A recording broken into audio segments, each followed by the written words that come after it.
안녕하세요. 생명과학에서 함께할 여러분들 코스 한정철입니다. 이번 시간에는 27학년도 수능 생명과 커리큘럼을 통해서 인사드리게 되었습니다. 네, 간략하게 제 소개를 하면 연대 통합과 교육 석사를 졸업했고요. 현재 메가에서 온오프라인 강의를 하고 있습니다. 과거에 EBS에서 온라인 강의와 컨텐츠에 참여를 했었고요. 제가 수험생들과 함께 강의를 진행하면서 수험생을 통해 배웠던 덕목이 있습니다. 노력, 꾸준함, 긍정적인 태도, 체력관리. 수험생들이 그러하듯 저 또한 노끝의 제 정신으로 수험생 여러분들에게 좋은 강의, 좋은 컨텐츠를 제작하기 위해서 한 해 동안 커리큘럼을 진행하면서 열심히 돕도록 하겠습니다. 여러분들도 노끝에 치하셔서 수능 대박을 이루시길 바랍니다. 제가 커리큘럼을 통해서 준비한 얘기는 총 3가지입니다. 첫 번째는 학습 스타일과 스킬에 대한 얘기를 하고, 두 번째 현재 수능 출제 트렌드, 세 번째 커리큘럼을 설명해 드리려고 해요. 먼저 학습 스타일과 스킬에 대한 얘기를 꺼내는 이유는 뭐냐면 본인의 학습 성향을 정확하게 파악을 하고 그 다음에 학습의 방향을 잡아보자는 취지입니다.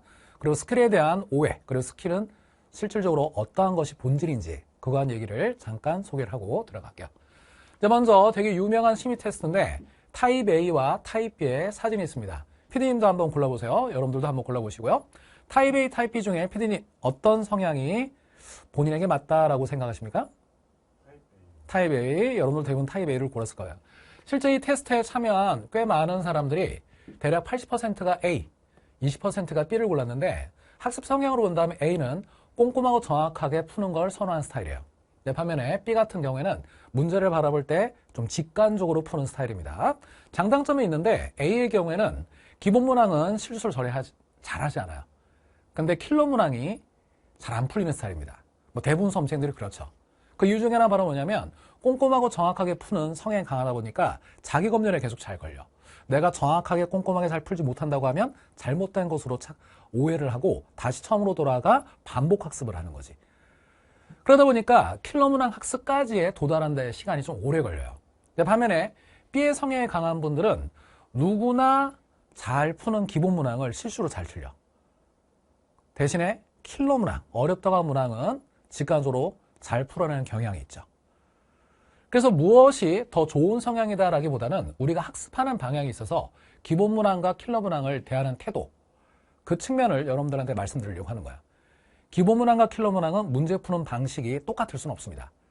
기본 문항은 타입 A처럼 꼼꼼하고 정확하게 반복 학습이 중요하고, 타입 B 같은 경우에는 킬러 문항 학습의 성향에 맞게끔 도움이 되는 건데, 결국은 우리가 문제풀이에 경험을 쌓아서 논리적 비약이 그렇게 크지 않은 범위 안에서 직관적인 풀이 훈련도 해야 한다는 말씀을 드리는 거예요. 커리상으로 본다면 개념 학습과 기출 학습은 A처럼 하는 게 좋아요. 시간에 구애받지 말고 꼼꼼하고 정확하게. 근데 반면에 문제풀이 훈련으로 가면 실전 문제풀이는 30분 안에 내가 어떻게 문제를 선별해서 어떤 식으로 시험을 운영하여 효과적으로 1등급을 맞을 것이냐라는 걸 고민하는 것이기 때문에 실전 풀이를 할 때는 어느 정도는 직관적인 풀이를 훈련을 하셔야 한다는 말씀을 드립니다. 본인의 성향에 맞춰서 내가 어느 쪽에 강약을 더 줘야 될지 그런 측면들을 생각해 보시면 좋을 것 같습니다. 두 번째, 하나의 사진을 더 준비했습니다. 미켈란젤로의 되게 유명한 피에타라는 조각 작품인데 지금 보면 성모 마리아가 예수님을 안고 있죠. 사람들의 관점에서는 사람들이 보통 요 각도로 보니까 성모 마리아와 예수님 중에 누가 주인공 같아요? 딱 보면 성모 마리아가 주인공 같죠. 근데 신이 위에서 내려다본다면 예수님이 주인공으로 받아들여질 수도 있는 겁니다. 제가 말씀드리고자 하는 것은 바로 뭐냐, 킬러 문항의 경우에는 스킬이 필요해요. 이 스킬이라고 하는 것의 본질은 뭐냐, 맞는 풀이법이 아니라 새로운 자료, 다양한 자료를 만났을 때 내가 그 자료를 바라보는 관점이라는 거죠. 다양한 관점을 훈련하는 것, 그때 필요한 도구가 바로 스킬이다. 그래서 이 스킬을 맹신하지 말고 다양한 관점들을 익히는 도구로서 여러분들이 활용을 한다면 결국 수능장에서 당황하는 양이, 당황하는 정도가 좀 더 줄어들 수 있다라는 측면을 말씀드리고 싶었어요. 이제 두 번째는 수능 생명과학의 트렌드를 소개하고자 합니다. 크게 보면 기본 문항과 핵심 문항으로 나눌 수 있고요. 평균적으로는 최근 3개년 동안 기본 문항 14개, 핵심 문항 6개인데 2026 수능에서는 특이하게 기본 문항이 13개, 핵심 문항이 7개로 늘었던 해. 그러니까 난이도가 꽤 높았던 시험이죠. 기본 문항의 경우에는 일반적으로 비유전 12개와 유전 2개로 이루어져 있고 핵심 문항은 비유전 2개와 유전 4개로 이루어져 있습니다. 기본 문항의 경우에는 난이도가 현재 추세가 상승하고 있어요. 핵심 문항의 경우는 난이도가 유지되거나 약간 상승하는 그런 성도로 현재 출제되고 있습니다. 기본 문항의 트렌드는 크게 세 가지로 볼 수가 있는데요. 개념 이해를 묻는 문제, 정말 쉬운 문제예요. 그리고 자료 분석, 출제 빈도가 낮은 문제들이 가끔 출제가 됩니다. 개념 이해는 개념 정리만으로 커버가 됩니다. 기본 문항 14개가 출제된다고 하면 그중에 3, 4개 정도가 개념 문항이 되죠. 그리고 나머지 한 10문제 정도가 자료 분석과 잘 나오지 않는 문제가 가끔 출제되는 출제 빈도가 낮은 유형의 문제가 있습니다. 최근에는 대부분 자료 분석과 출제 빈도 낮은 이쪽에 치우쳐져 있는데 자료 분석 같은 경우에는 새로운 자료, 그리고 그래프, 도표, 탐구형의 형태로 출제가 되고 있는데 이 부분이 난이도를 현재 높이고 있어요. 지문의 길이가 길고 보지 못했던 새로운 자료가 나오기 때문에 시간이 걸리는 거죠. 그리고 출제 빈도가 낮아서 평소에 관심이 없었어. 그래서 사설 모의고사에 출제 빈도가 낮은 문제를 만나면 이게 요즘이 잘 안 나오는데 왜 이걸 풀어야 되지 내가? 뭐 그런 생각이 드는 문제. 최근 출제된 걸로 보면 2016의 혈액형 문제, 그리고 연계 교재는 나오는데 현재 평가원 기출에는 잘 나오지 않는 주제들의 문제도 있어요. 그래서 이러한 부분들을 통해서 우리가 앞으로 기본 문항의 트렌드를 이해한 상태에서 학습의 방향은 다양하고 새로운 자료에 대한 기본 문항 훈련을 꾸준히 하셔야 된다. 그로 말미암아 시간 단축이 관건이다. 시험에서 정작 중요한 거는 기본 문항이에요. 기본 문항이 점수의 베이스가 되니까. 그래서 대부분의 수험생들은 실제 시험장에서의 시험의 시간을 운영을 할 때 기본 문항을 내가 몇 분 안에 해결하느냐를 되게 중요하게 생각해야 됩니다. 기본 문항을 15분이 넘어가면 안 돼요. 10분과 15분 사이에 기본 문항 14개를 해결할 수 있도록 노력을 해야 됩니다. 제가 10분과 15분 사이라고 하는 것은 수험생의 노력, 여에 따라서 상당히 시간이 유동적이기 때문이에요.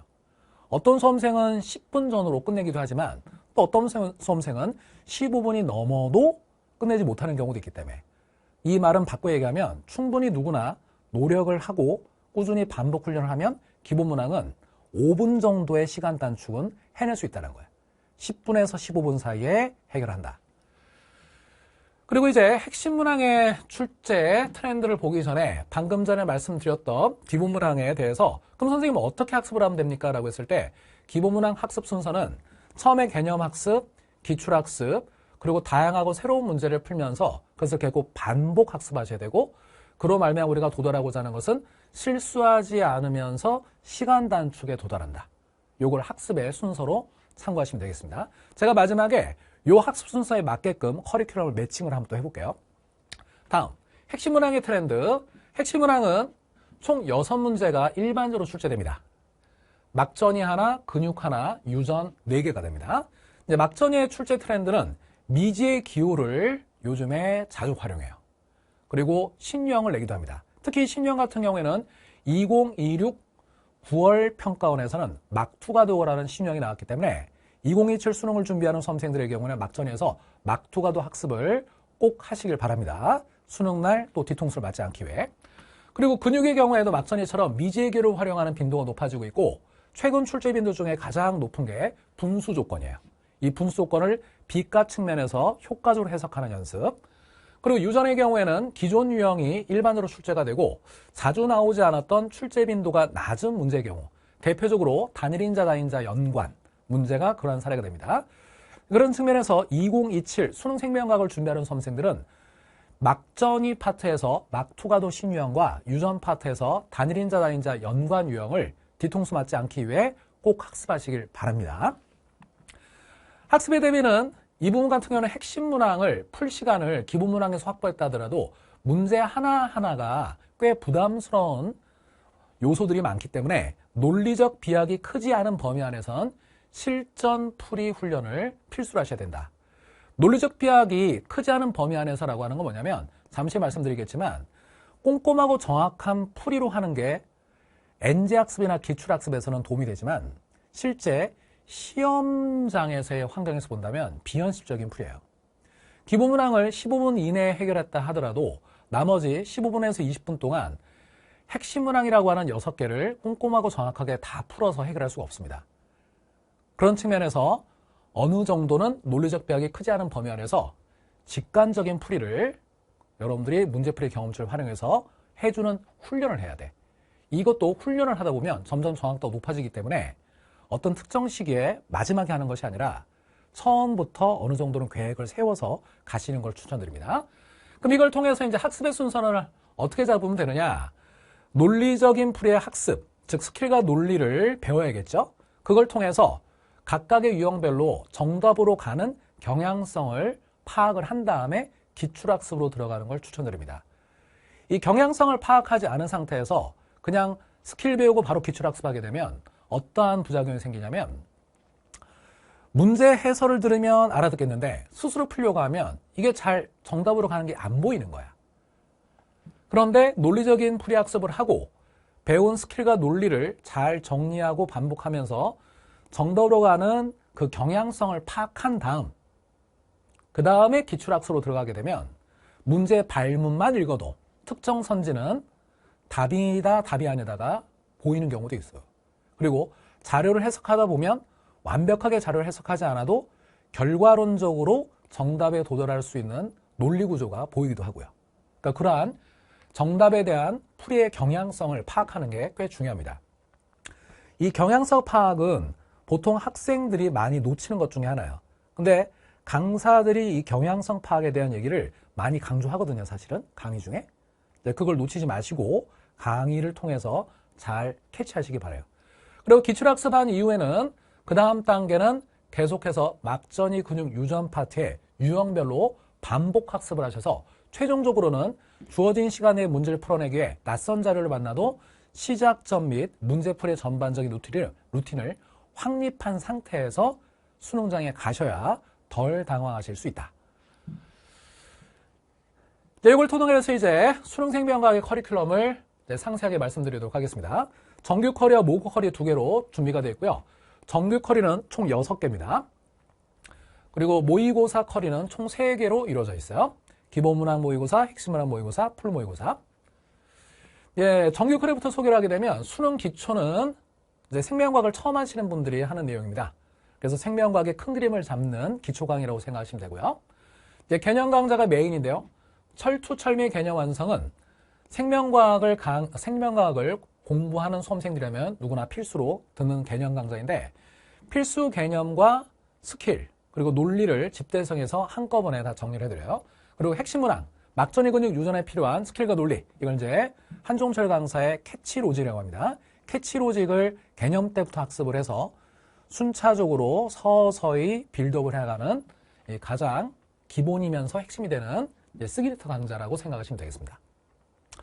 그리고 이 철두철미 개념 강좌 같은 경우에는 2027 버전에서는 이제 기존의 2026 교재와 강의가 살짝 달라지는데 비유전 파트에서는 막전이 파트에서 신형이 출제가 됐었어요. 2026 9월 평가원에. 그래서 막2가도의 캐치로직이 추가가 되었고 그리고 유전 파트에 일부 정비가 되었다는 점 말씀을 드리고 강의 촬영에서는 유전 부분이 새롭게 촬영이 돼서 강의가 완성이 되도록 할 겁니다. 비유전부터 먼저 들어갈 거고요. 그 다음 속전속결 스피드 개념은 이제 말 그대로 짧은 시간에 스피드 있게 개념을 정리하는 거기 때문에 캐치로직은 스킵하고 문제풀이에 집중해야 할 N수생이나 또는 필수 개념을 빠르게 복습하고 있는 수험생들이 활용을 하시면 되겠습니다.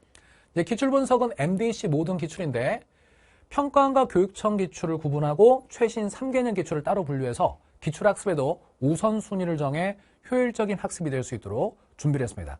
1순위는 최신 3개년, 그 다음에 2순위는 그 기타 평가원 기출, 그 다음 3순위가 교육청 기출 그런 식으로 해서 우선순위를 잡으시면 좋을 것 같아요.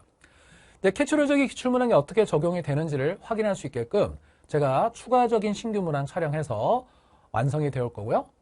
그 다음 자료 분석의 기술은 막전이 근육 유전 파트에 킬러 문항에 출제되는 파트에서 캐치로직을 적용하고 반복하는 훈련을 하는 코스가 되겠습니다. 개념 강좌 때 캐치로직을 배우지만 그 캐치로직의 적용이 충분치는 않아요. 강사가 직접 시범을 보이면서 적용하는 방법에 대해서 소개를 하는 강좌라고 생각하시면 되고 단계적인 문제풀이를 진행하기 때문에 시작점이나 문제풀이 루틴을 어떻게 잡는지를 배울 수가 있습니다. 이때 캐치로직이라고 하는 강좌와 교재를 함께 활용하는 걸 추천드립니다.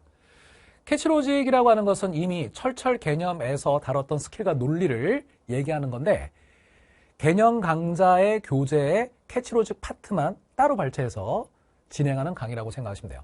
복습용으로 활용하셔도 되고요. 선별적으로 나는 기본 개념은 다 됐어. 스킬과 논리만 정리하면 돼 라고 하면 선별학습 측면에서 캐치로직 활용하셔도 되겠습니다. 자분기와 함께 활용하는 걸 추천드립니다. 캐치로직은 몇 번 반복하면 되느냐? 이제 수험생에 따라서 다르지만 최소 2번 이상은 반복을 해서 여러분들이 학습을 하셔야 되기 때문에 활용하면 도움이 되실 거예요.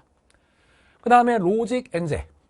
핵심 문항의 모든 유형에 대한 실전 연습을 하는 건데 이 로직 엔제까지 진행을 하게 되면 시작점이나 문제풀이 루틴이 어느 정도 자리를 잡게 됩니다. 낯선 문제도 캐치로직을 유연하게 적용할 수 있도록 훈련하는 엔제 수업이 되겠고요. 막전이 근육 유전에다가 생태계 계산 파트까지 추가를 합니다. 그래서 앞서 말씀드렸던 시작점과 문제풀이 루틴을 완성하는 이제 단계의 강좌가 되겠습니다. 그리고 이제 파이널 강좌 같은 경우에는 최종 점검 파이널이라는 강좌인데 올해 신상 기출을 포함해서 최신 3개년이 항상 중요하거든요. 최신 3개년의 신상 기출을 분석하고 그 분석한 결과로 다시 한번 변형 문항 훈련을 하고요. EBS 연결 교재 자료에서 실제 EBS 연결 교재는 의미 있게 담겨 있는데 아직 평가원에 출제되지 않았던 자료들이 있어요. 그런 것들이 사실 수능장에서 뒤통수를 치기도 하거든. 그런 부분까지도 점검하는 강의와 교재가 되겠습니다. 마지막 파이널 강좌라고 생각하시면 돼요. 모의고사 시리즈는 총 3가지가 있습니다. RGB 기본문항 모의고사, 킬러문항 모의고사는 만점 시퀀스, 그리고 풀모의고사, 철두철미, 실전 모의고사가 준비되어 있습니다. 각각 80회, 53회, 그리고 시즌 1, 2, 3에 걸쳐서 4회, 6회, 6회로 되어 있어요. 차근차근 보도록 하겠습니다. RGB 기본문항 모의고사 같은 경우는 총 80회인데 기본문항의 자료 분석, 시간 단축, 특히 2016은 수능 생명과학 같은 경우에 기본문항이 되게 빡빡했거든요. 근데 이게 2026의 트렌드뿐만 아니라 최근 2, 3년의 트렌드가 그랬어요. 그래서 RGB를 활용하시면 최근 기본문항의 트렌드를 쫓아가고 그리고 완성하는데 큰 도움이 되실 거예요. 비유전 14개와 기본유전 2개로 이루어져 있고요. 막투가도 신유형 추가가 되었다라는 측면에서 좀 더 신유형에 대비하는 데 도움이 되실 겁니다. 그리고 만점 시퀀스의 경우에는 킬러 문항에 해당하는 핵심 유전 4문항으로 이루어진 킬러 모의고사인데 안정적인 1등을 목표로 하시는 분들은 세포분열, 형질교배, 가계도 돌연변이 이 4문항에 대한 학습이 필수로 꾸준히 진행되면 좋기 때문에 53회 킬러 문항 만점 시퀀스를 통해서 충분히 반복 훈련이 되시면 도움이 될 거예요. 거의 모든 유형이 들어있습니다. 아직까지 의미 있게 출제되지 않은 유형들도 EBS 연계 교재를 토대로 해서 제작된 문제들이 있기 때문에 활용하시면 미래 신유형을 대비하거나 또는 출제 빈도가 낮은 문제에 대해서도 충분히 대비가 가능합니다. 기존에서 추가 회차 3회가 보강이 되어서 53회로 준비가 되어 있습니다. 철철 실전 모의고사는 20문항 풀 모의고사인데 시즌 1, 2, 3가 4회, 6회, 6회로 실전 연습을 하는 단계로서 마지막에 여러분들이 많이 활용을 하시면 돼요.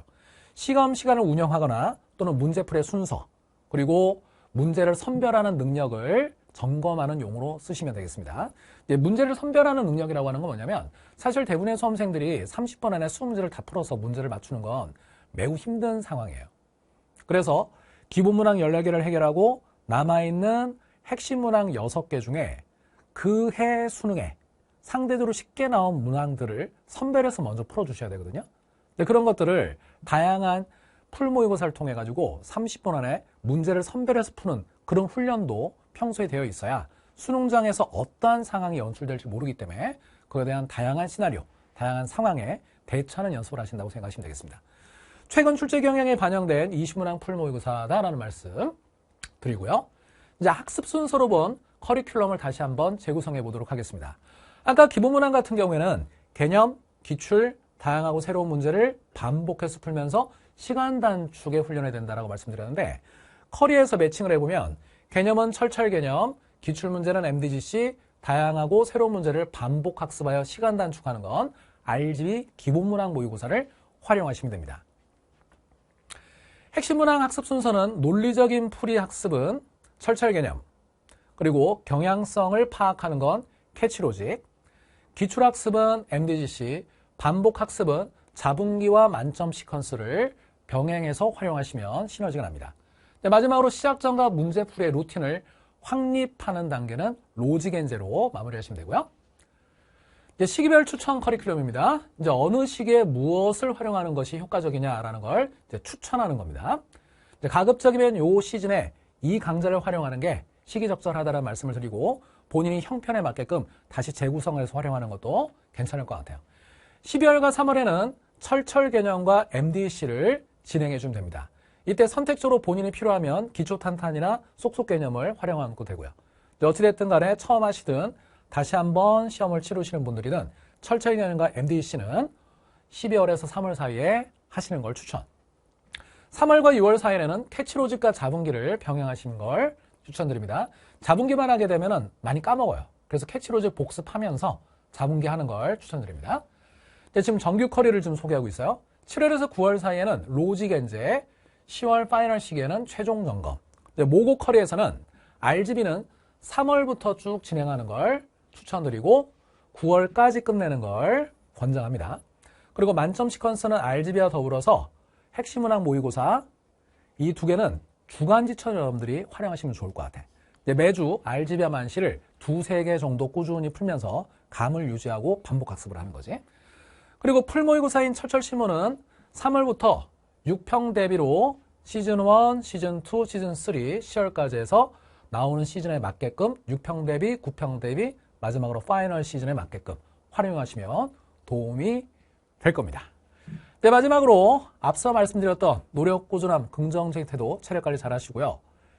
이 한종철 커리큘럼을 통해서 여러분들이 후회 없는 한 해를 보낼 수 있도록 저 또한 노크태치에서 여러분들이 1등급 만점을 완성하는 데 도움이 될 수 있도록 열심히 노력하도록 하겠습니다. 수능 대박 화이팅!